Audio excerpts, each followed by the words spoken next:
Mheshimiwa Waziri Mkuu, hivi karibuni nchini Tanzania kumeibuka watu ambao hatuna hakika kama ni wataalamu wanaotoa elimu ya namna ulaji. Utasikia nasema ili kupunguza kitambi kula hivi bila kumjua yule anayempa ushauri ana uzito kiasi gani, ana urefu kiasi gani, anafanya shughuli gani. Kwa hiyo wimbi limekuwa kubwa na wananchi wakati mwingine wanachanganyikiwa na hizi theory za ulaji.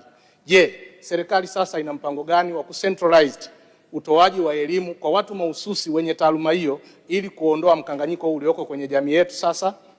Ni kweli kumetokea na wimbi kubwa la watoa elimu ya masuala ya lishe na afya, na hii Mheshimiwa Spika ni kutokana na kukua kwa uelewa pengine wa masuala ya afya.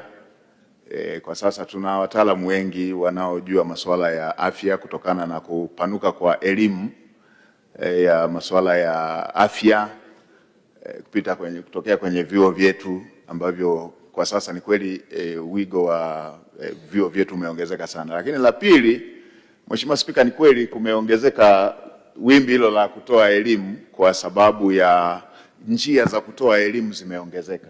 Zamani ilikuwa chombo cha habari ni rasmi, itakuwa TV, itakuwa redio ambayo ni rasmi. Sasa hivi kila mwananchi anaweza akatoa ujumbe wake pale pale alipo kupitia mitandao ya kijamii. Kwa hiyo huu ni wigo mwingine ulioongezeka tofauti na zamani ambako kulikuwa na madarasa rasmi, televisheni rasmi, redio rasmi ya taifa. Sasa kuna njia hii ya mitandao ya kijamii ambako kuna majukwaa mengi, kuna kurasa nyingi ambazo mtu anaweza akatoa elimu yake. Hata hivyo, Mheshimiwa Spika, swali aliloleta Mheshimiwa mbunge Saashisha ni swali la msingi na ni jambo ambalo linatokea, na serikali itaendelea kusimamia sera na sheria pamoja na miongozo inayohusu afya na masuala ya lishe ili kuweza kulinda usalama, kwanza usahihi wa elimu inayotolewa, lakini na pili usalama wa wananchi wetu kufuatia kile ambacho kinatolewa kwenye mwongozo huo. Natambua tuna sheria ya afya, tuna sera ya afya, tuna sera ya masuala ya lishe na tuna miongozo ambayo inasimamia masuala hayo ya lishe. Lakini mbali na hilo, kwa taaluma ya masuala ya kiafya, taaluma hizo zinatawaliwa pia na mabaraza yanayosimamia taaluma hizo. Nitumie fursa hii kuwaelekeza wenzetu wa Wizara ya Afya pamoja na mabaraza yale yanayosimamia tasnia hizo za taaluma ya afya kuendelea kuzingatia, huku tukifanya tathmini kuhusu uwezekano wa kuratibu masuala ya leseni na masuala ya vibali kuhusu watoa elimu hiyo ya afya na lishe. Mheshimiwa Spika, anachokisema Mheshimiwa mbunge naweza nikatolea mfano kidogo. Zamani Wanyirambo walikuwa wanataniwa kwamba ni watu wanaokula punda.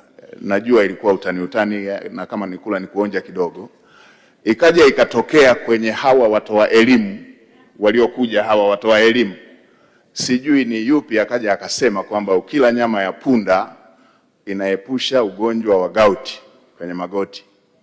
Ghafla tukasikia mnada wa nyama ya punda umejengwa kule kwa wenzetu wa Nyaturu kule Tamankia.